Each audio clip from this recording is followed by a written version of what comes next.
Good morning, everyone. This Shabbat we are going to begin the Torah all over again. In the beginning, God created the heaven and the earth. And the first mandate that God gives to Adam and Eve is that they're told that in the Garden of Eden, their task is la'avda, to develop the world, u'lashamra, and to guard it and protect it. Israel has been known to be a country that is constantly developing new creations in every sphere, in every realm, be it medicine, technology, science, military breakthroughs that defend and save lives, and exporting it all over the world, harnessing all the powers that the universe possesses. And now Israel is in the forefront of the second mandate given to Adam and Eve, which is l'shamra, to guard and protect the world from those who seek to destroy the beautiful creation of God. But our rabbis ask, what is the essence of the Torah? And our rabbis say, if you look at the beginning and then at the end of the Torah, the two bookends, you could understand the whole message of the Torah. The opening story is an act of kindness, our rabbis say, and the closing story of the Torah is an act of kindness by God. The opening story is that when Adam and Eve recognize they are naked, God fashions clothing for them. And then the end of the Torah is Moses is passing away and God personally arranging for the burial of Moses. And our rabbis say, just as the beginning and the end of the Torah is about kindness, so too the entire message of the Torah is about kindness. And perhaps the two examples is kindness with the living, like making clothing for Adam and Eve, and then kindness for the dead, for the deceased, like burying Moshe Rabbeinu. We have experienced the darkest day in Jewish history since the Holocaust this past Saturday. And the tragedy is unfolding every day with news of the most horrific, tragic, barbaric, savage events that took place.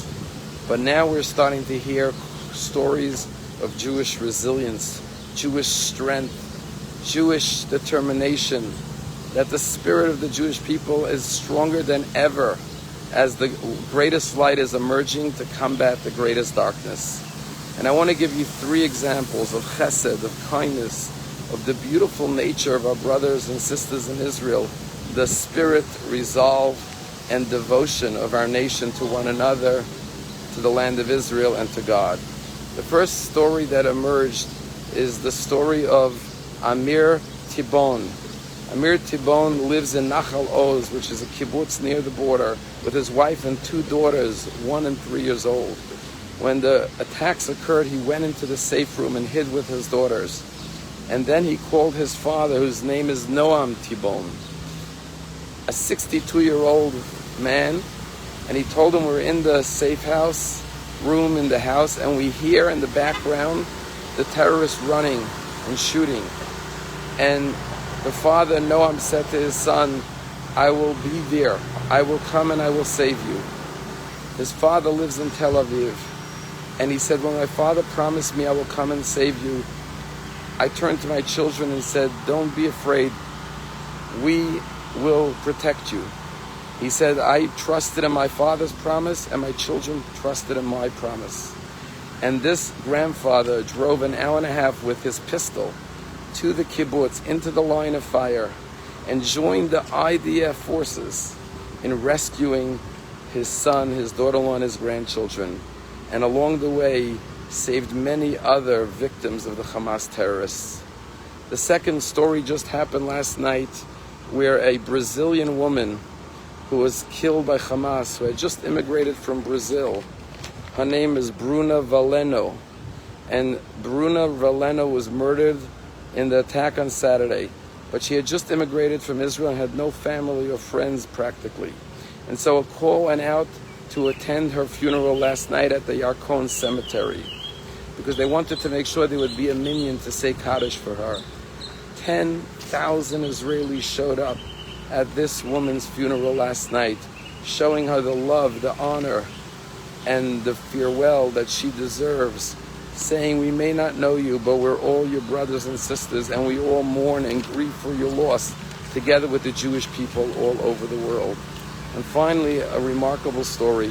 There are two brothers in Tel Aviv, Yotam and Asaf Dokar. They own a non-kosher restaurant in Tel Aviv, and they have been preparing thousands of meals for soldiers on the bases who need food and shipping them to all the bases. But then they realized that there are many soldiers on the bases that only eat kosher. And so I saw images yesterday of these two brothers with rabbis in their restaurant kitchen, koshering the entire restaurant to make it kosher, glatt kosher, so they can continue serving thousands of meals, not just to the Israelis who don't eat kosher, but to make sure every Israeli soldier can eat from their kitchen. This is the kind of unity and love we are witnessing in Israel. There is no more religious and secular.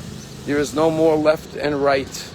From today on and for all of eternity, there shall only be one united Jewish people in Israel and in the diaspora and throughout the world. And if we stand together with this love, unity, and kindness, we surely will prevail and fulfill God's mandate to develop the world and to protect it from those evildoers who seek its destruction. Today at 12 o'clock we will have a Zoom with Eli Beer from United Hatzalah telling us what is going on and what we can do. Please join us for that Zoom call. Praying for the peace of Israel and the Jewish people. Have a good day.